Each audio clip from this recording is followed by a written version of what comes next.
bonjour Lynn Renaud, merci beaucoup en tout cas d'être venue comme ça en live pour parler de votre livre en toute confidence pour Le Furet du Nord et la librairie de Citres. Alors, c'est un livre de souvenirs plus qu'une autobiographie, dans le sens où vous ne racontez pas votre vie de A à Z, mais vous laissez venir vos souvenirs au gré de discussions avec Bernard Stora qui a écrit le livre avec vous, au gré de vos inspirations.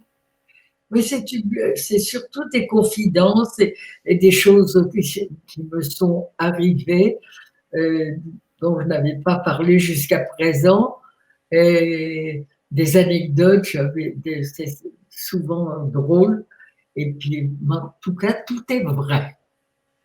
Oui, d'ailleurs, vous dites à un moment donné, vous ne savez pas tricher, vous ne savez pas mentir. Donc, et pourtant, bon, c'est une question qu'on vous pose beaucoup, vous commencez dans l'introduction par votre AVC survenu il y a 2 ans, qui avait été passé pour un accident de jardinage. Oui. Et donc, vous en parlez assez longuement dans l'introduction, et votre hospitalisation est en fait le fil conducteur de votre livre, puisque le chapitre commence par vous à l'hôpital, vos rapports avec votre mal et avec notamment les infirmiers et les infirmières. Pourquoi est-ce que vous avez choisi cette structure?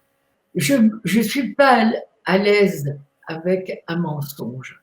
Or, autour de moi, quand j'ai fait cet AVC, on disait, tout le monde était d'accord pour que je ne dise pas AVC. Donc, je n'ai pas dit AVC, mais je ne me sentais pas bien avec ce mensonge.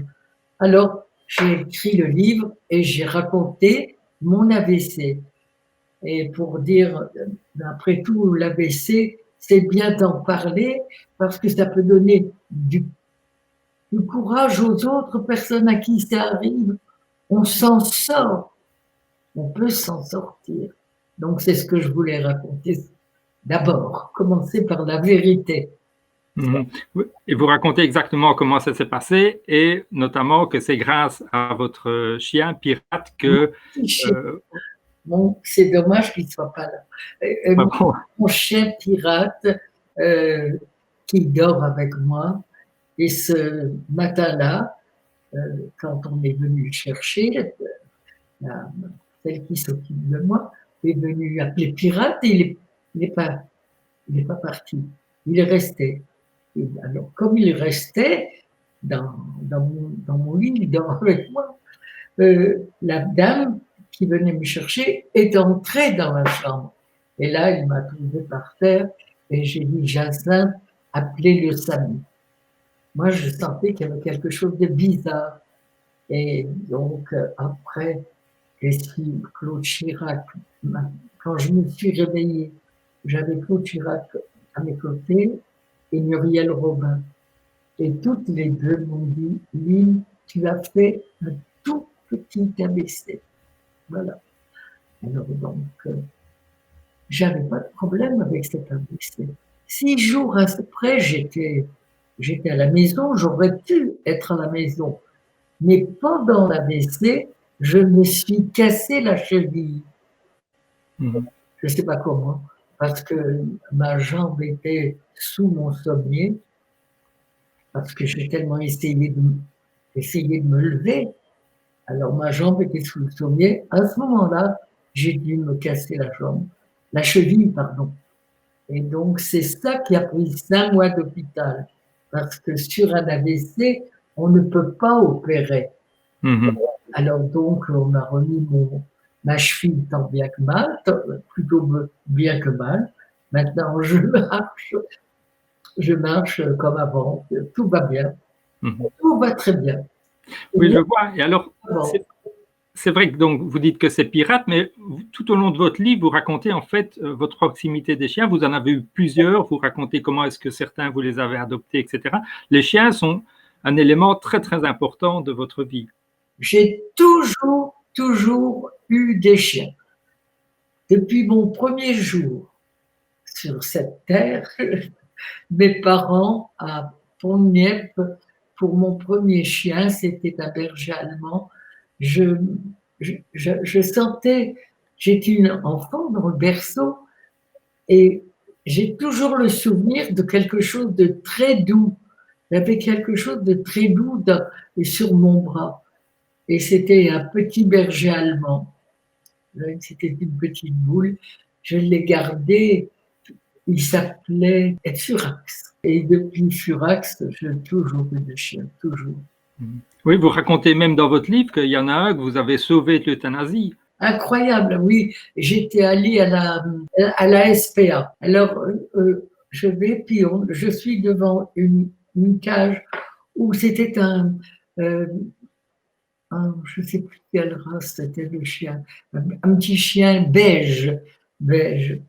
Et j'étais devant sa cage, elle était accrochée au barreau de sa cage, et quand je suis partie, c'était tellement triste de la façon. Je dis à Loulou, on va la chercher, on va la chercher. Loulou me dit, on a déjà tellement de chiens. Bon. Alors, je demande à Michel Klein, le vétérinaire, on va retourner voir le petit chien. Il n'était plus dans sa cage. Ah, je suis contente, je dis, quelqu'un l'a pris. Et là, il y avait un gosse qui regardait les chiens et qui me dit, non, ils ne l'ont pas pris. Il est dans le quartier des condamnés à mort. Il sera tué demain. Alors, j'ai appelé Michel Klein, je lui ai dit, tu peux m'ouvrir? Et donc, du coup, j'ai sauvé 4 chiens ce jour-là. Comme les gens qui étaient avec moi ont pris d'autres chiens. Moi, j'ai pris la petite chienne, je l'ai appelée Dixie. C'était une merveille, une merveille. Et alors, actuellement, j'ai une histoire avec Dixie. Elle venait de la SPA, donc.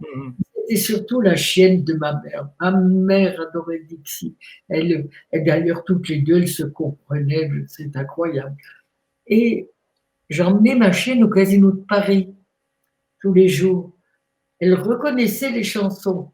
Elle avait quand elle me voyait mettre le costume juste avant la fin de la première partie, un costume d'homme rayé, elle ne pouvait pas le voir. Mon Dieu, qu'elle la voyait après ce costume. Elle le détestait. Par contre, quand elle attendait la musique du final, elle allait chercher sa laisse. Ah oui. C'était mignon. Un jour, je reviens dans ma loge et je ne trouve plus Dixie. Je dis à mon habilleuse, tu as laissé la porte ouverte, elle est partie. On appelle Dixie, Dixie, Dixie. C'était juste à l'entracte, pendant l'entracte. Et je dois remonter sur scène. On m'appelle, il n'y a pas de Dixie. D'un seul coup, je vois la petite truffe noire complètement dessous un fauteuil. Je me demande comment elle a pu entrer dessous ce fauteuil. J'oublie de dire que la télévision était ouverte et qu'il y avait un reportage sur la SPA. Elle entendait le bruit de la SPA, elle repensait à elle, elle ne voulait pas y retourner. Ouais. Elle était partie se cacher. Oui, c'est formidable. Alors, dans votre livre, vous parlez beaucoup de votre parcours de comédienne, que ce soit au théâtre, à la télévision et au cinéma. Mais vous dites, par exemple, qu'en 79, quand vous avez arrêté le Casino de Paris, c'est à ce moment-là que vous avez dit « je veux être comédienne ». Mais Loulou n'était pas très d'accord avec ça et c'était pas évident quand même. Non, parce que Loulou ne comprenait pas que j'arrête ma carrière de chanteuse pour devenir comédienne. Mais moi, j'avais 50 ans. Et je savais que à partir de 50 ans, on ne doit plus chanter. Donc, j'aurais loupé ma carrière si j'avais continué, je pense. Et donc, j'ai décidé que je voulais devenir comédienne. Je savais que je pouvais le faire. Je le sentais profondément. Donc, j'ai choisi ce parcours-là et j'ai bien fait. Ben oui, parce qu'on voit aujourd'hui, 40 ans après, le nombre de films, de pièces de théâtre et de téléfilms que vous avez joués, vous êtes vraiment devenue une comédienne. Et vous dites d'ailleurs que je crois que c'est un article 10 ans après qui vous a présenté comme comédienne. Et là, vous vous êtes dit, j'ai réussi, quoi. Oui, écoutez, j'avais dit à Loulou, il faut que j'arrête maintenant la chanson parce que ça va prendre du temps. pour me faire aussi bien sur le public que sur mes pairs, les artistes. Et il faut arrêter maintenant. Donc, arrêter, c'est plus chanter du tout. Les propositions chanteuses me venaient de partout, le Japon, où j'avais l'habitude d'aller. Non, il ne faut pas que je chante, il ne faut plus que je chante, pour le faire oublier. Et donc, c'est comme ça que lorsque j'ai reçu la première lettre d'auditeur où sur l'enveloppe il était écrit Line Renaud, comédienne, j'ai embrassé l'enveloppe.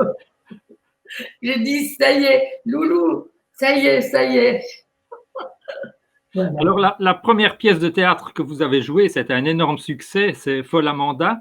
Oui. Comment est-ce que vous êtes arrivé dans cette aventure? Très naturellement, j'étais allée chez un ami du Loulou qui était un impresario dont le bureau avait plusieurs départements. Les attractions, la comédie, il s'appelait Bernard Rita. Donc, on est allé voir les bureaux de Bernard Rita et nous passons par tous les départements qu'il contrôlait. Et on arrive au département théâtre. Et alors, je dis au monsieur qui tenait le département théâtre, la prochaine fois que je remonterai sur scène, ça sera dans votre département. Alors, on me dit, vous voulez être comédienne? J'ai dit oui, je veux changer de discipline. Et tout, on est parti. La fin d'après-midi, je reçois un coup de téléphone de Georges Herbert, qui était un producteur de pièces de théâtre. Et Georges Herbert me dit, c'est vrai que vous voulez faire du théâtre? Je dis oui. Alors il me dit, mais j'ai une pièce pour vous. Folle Amanda. Je ne connaissais pas. Je savais que Jacqueline Maillan avait joué ça. J'admire Jacqueline Maillan. Donc, je ne veux pas regarder la pièce parce que j'aurais vu comment Jacqueline la jouait. Je veux la lire, je lis Folle Amanda, je dis, et c'est moi ça. Et c'est comme ça que je suis partie en tournée avec Folle Amanda. Et de la tournée, je suis partie à Paris, au Théâtre des Nouveautés, où j'ai débuté à Paris en comédienne. Il y a combien d'années? Il y a longtemps. Et vous l'avez même adapté aux États-Unis, en anglais? Oui, la presse, parce que je sentais que cette pièce, connaissant bien les Américains, pouvait plaire aux Américains.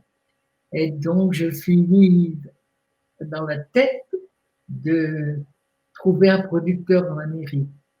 Je suis retournée aux États-Unis avec et le hasard encore m'a fait rencontrer par hasard un Canadien français qui habite Los Angeles. Il m'a été donné de rencontrer ce monsieur et il me dit, c'est drôle parce que j'ai été présenté par téléphone, par quelqu'un d'autre. Il y a une Française, l'Américain avec qui j'étais, qui voudrait faire du théâtre. Je voudrais vous parler d'elle. Je voudrais vous la passer. Alors, donc, il me passe, et moi, je parle en anglais. Hello, how are you? Il me répond, c'est Line Renaud. Je sais pas. J'ai dit, mais ça, vous êtes parlé, mais vous parlez français? Il me dit, je suis canadien.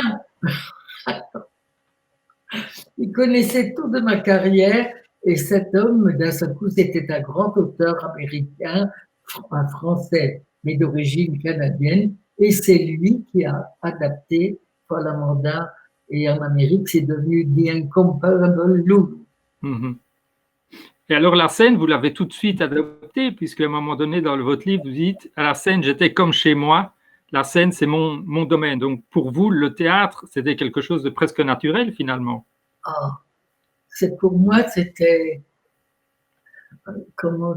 c'était, j'avais ça en moi, j'avais ça en moi, je le sentais vraiment très fort. C'est pour ça que je voulais l'avoir, parce que C'était ça, c'était chez moi, ça. Voilà. Alors, le passage au cinéma était peut-être plus difficile parce que comme on vous cataloguait dans un rôle de chanteuse, de cabaret, le fait de vous prendre dans un film n'était peut-être pas évident pour les metteurs en scène. non, parce que je vais vous dire quelque chose, c'est pas facile du tout. C'est pour ça que j'ai dit, ça va prendre 10 ans. C'est pour ça que je dois le faire maintenant. J'ai arrêté la revue à 50 ans et donc ça m'a pris tout ce temps-là pour devenir comme ça au théâtre et au cinéma. Et après, c'est bien parce que vous avez été nommé trois fois au César dans un second rôle, donc ça veut dire vraiment que vous étiez considérée comme une actrice. Oui, j'ai été au César pour J'ai pas sommeil de Claire Denis, Belle Maman avec Catherine Deneuve et Chaos. Et KO ouais. Oui. Donc là, pour vous, c'était une forme de reconnaissance quand même. Ah oui, c'était du bonheur, mon Dieu. Je disais, et Loulou n'a pas connu tout ça, il était parti. Alors, il y a quelqu'un qui est lié aussi à vous au cinéma, c'est évidemment Danny Boone, puisqu'on vous a vu avant les ch'tis déjà dans la maison. Vous jouiez celle qui achète l'appartement son bel appartement parisien. Oui, là, ça fait ça pour Danny. C'était un passage, un petit, comment ils appellent ça, un caméo.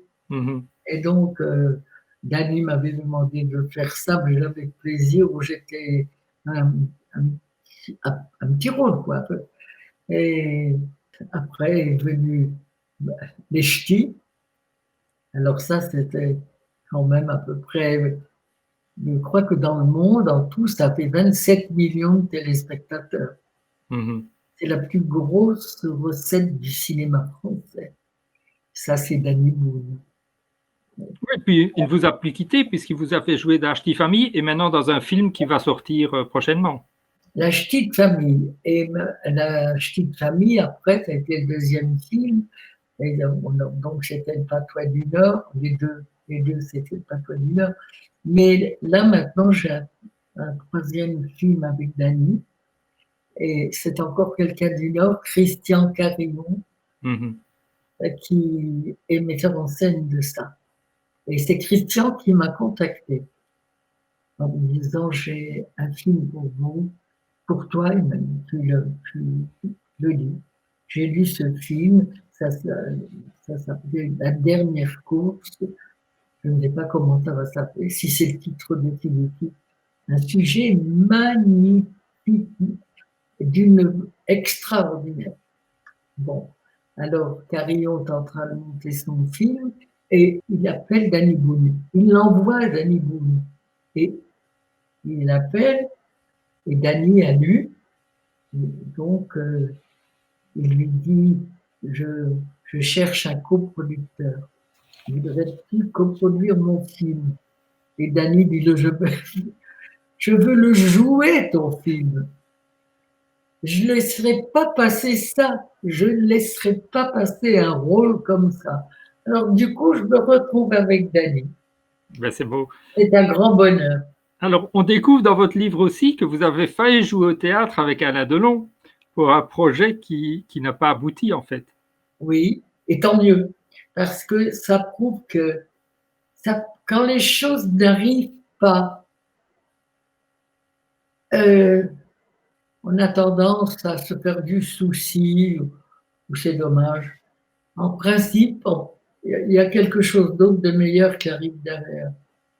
Alors, c'est le cas avec Delon. Delon devait jouer une pièce avec moi, Le bateau pour Lipaïa.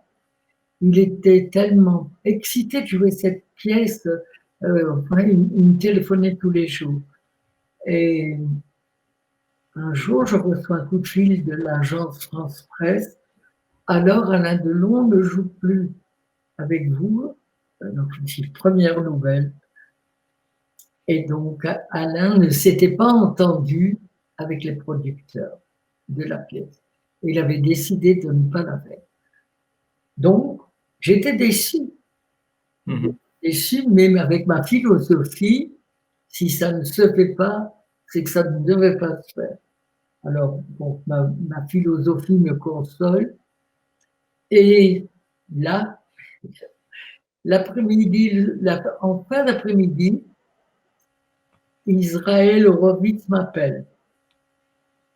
Et Israël Horowitz, c'est un grand auteur, hein, extraordinaire. J'ai une pièce pour vous. Voulez-vous être my old lady?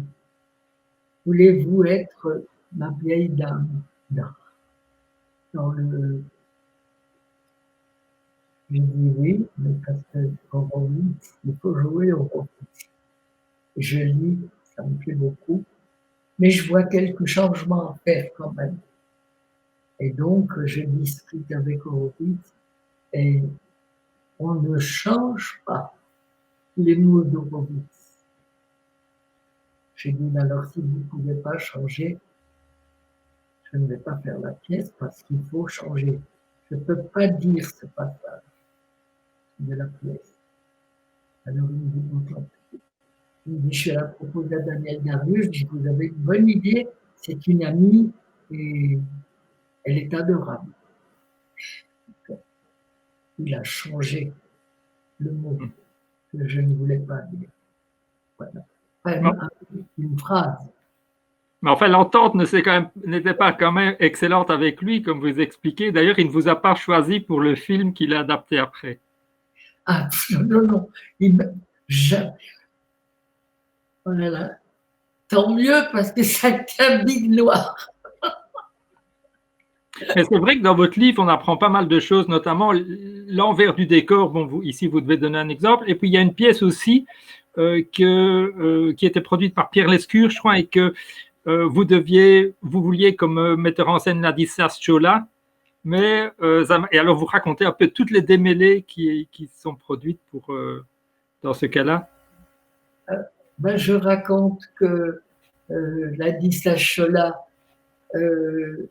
était pas très connu à Paris, il mettait en scène à Amiens.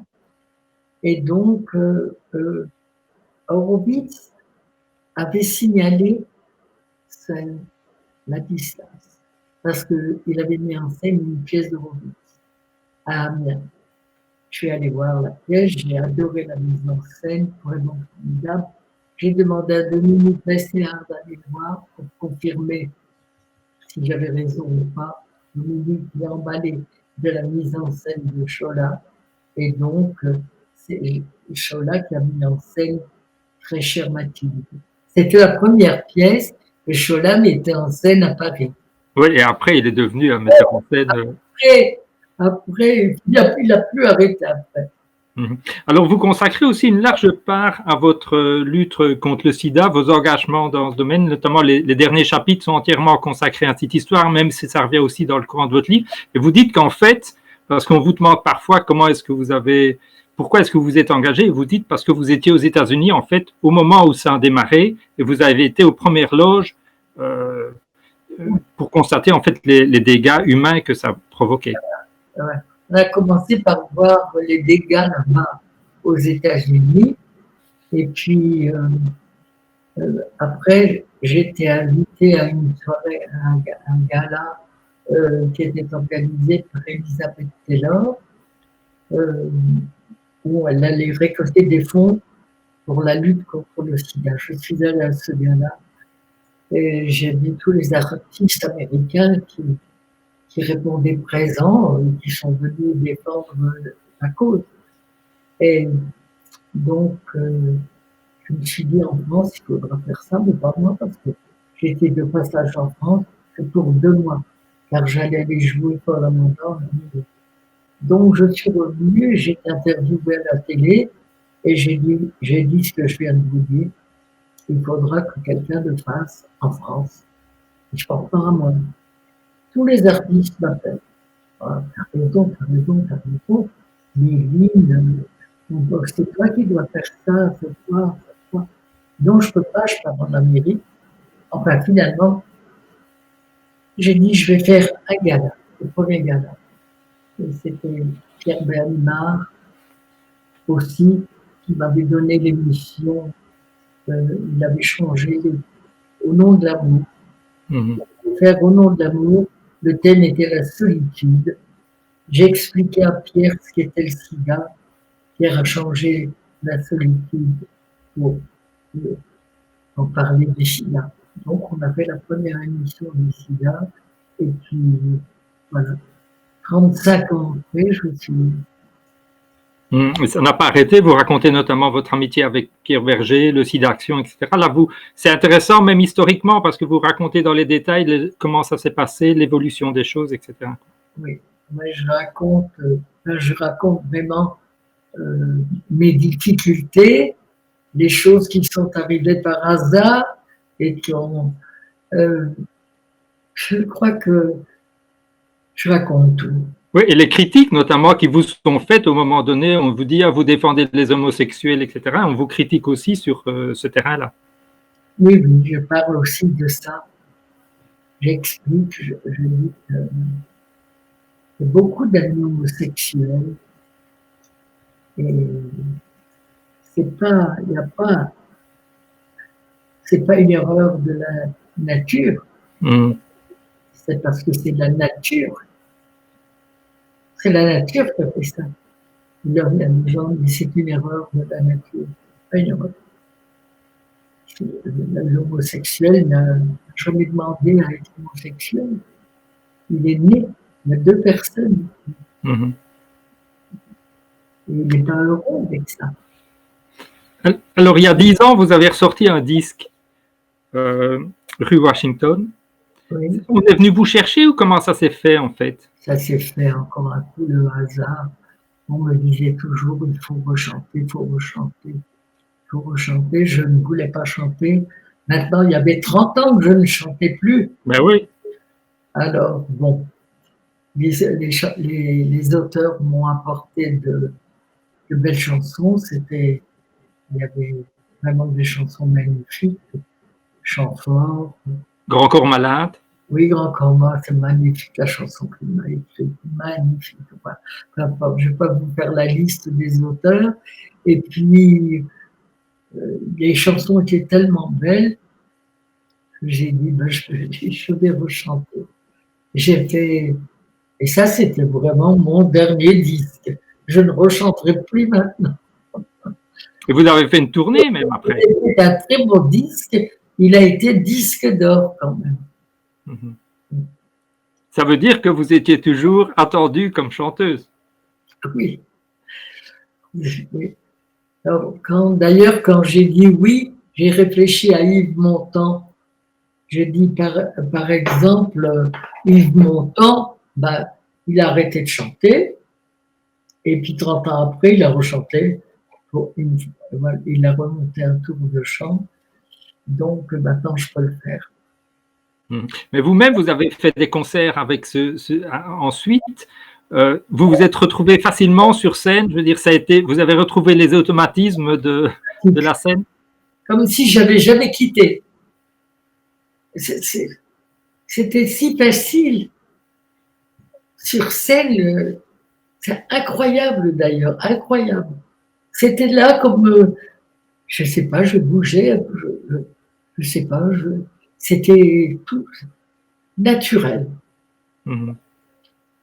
Alors, dans votre livre, on croise évidemment toute une série de personnes que vous avez rencontrées. Par exemple, Joséphine Baker, vous avez été une des dernières à la voir sur scène à Bobino. Oui. Même son dernier oui. moment, sa vie, j'ai vu mourir Joséphine. Voilà. Mais vous la connaissiez avant? Oui. Je l'ai connue, je ne la connaissais pas avant de faire le Casino de Paris, parce que c'est Joséphine qui a téléphoné à M. Barnard, qui est le directeur du Casino de Paris. Elle avait appris à Copenhague, elle était à Copenhague, que j'allais faire le Casino de Paris. Elle a appelé le Casino de Paris, elle a demandé à me parler. Et donc, je suis allée lui parler, elle me dit, tu dois avoir le trac, je suis de passage à Paris, 8 jours, je vais venir t'apprendre des petits trucs pour descendre l'escalier. Alors donc Joséphine est venue. Et elle m'a fait travailler pendant une semaine, des petits trucs. Oui, alors après, donc, on est devenus très liés, très, très liés. Et jusqu'à sa mort. Alors, un autre personnage qui intervient dans votre livre, c'est Johnny Hallyday, évidemment, dont vous étiez la marraine. Et on voit parfois à la télévision un court film qui date de cette époque-là où il ne répond pas. Vous l'avez même appelé Monsieur Oui-Non, je crois, parce qu'il répond à toutes les questions par oui ou non. Comment est-ce que vous êtes arrivé à devenir sa marraine, en fait? Il était timide, il avait 17 ans. Il répondait par oui, par non. Il avait dit peut-être. Donc, en tout cas, je ne m'étais pas trompée de l'accepter comme fille.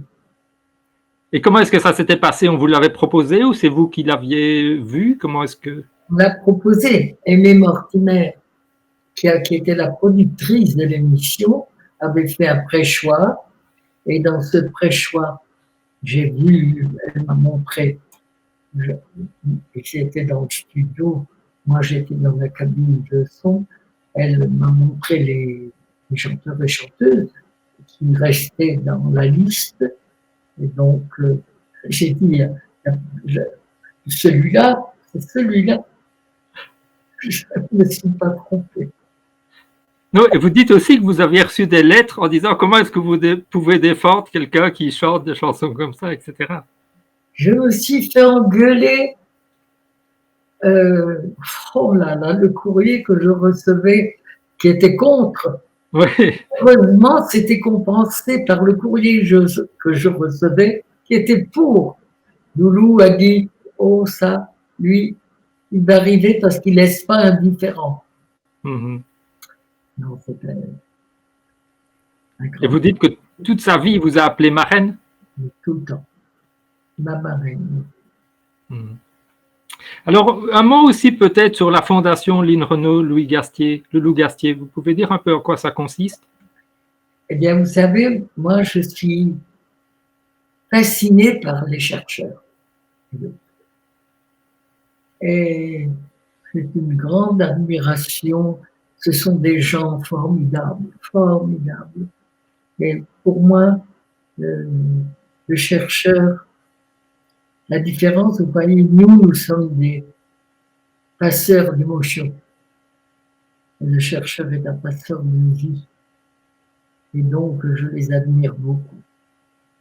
Si bien qu'ils n'ont pas beaucoup d'argent, ils sont modestes.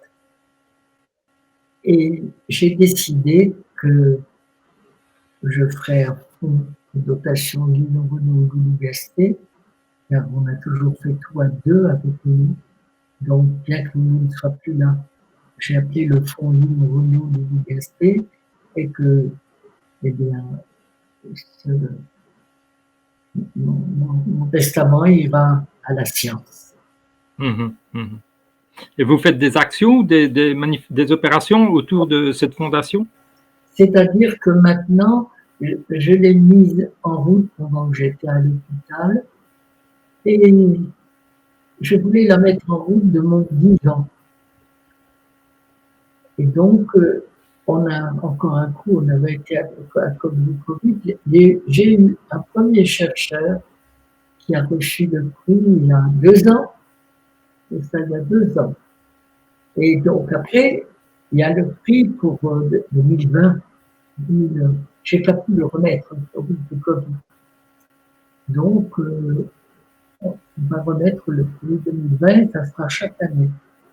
Là, j'ai remis à Guillaume Cadet, un jeune chercheur qui a trouvé comment soigner une maladie orpheline, la maladie de Claude.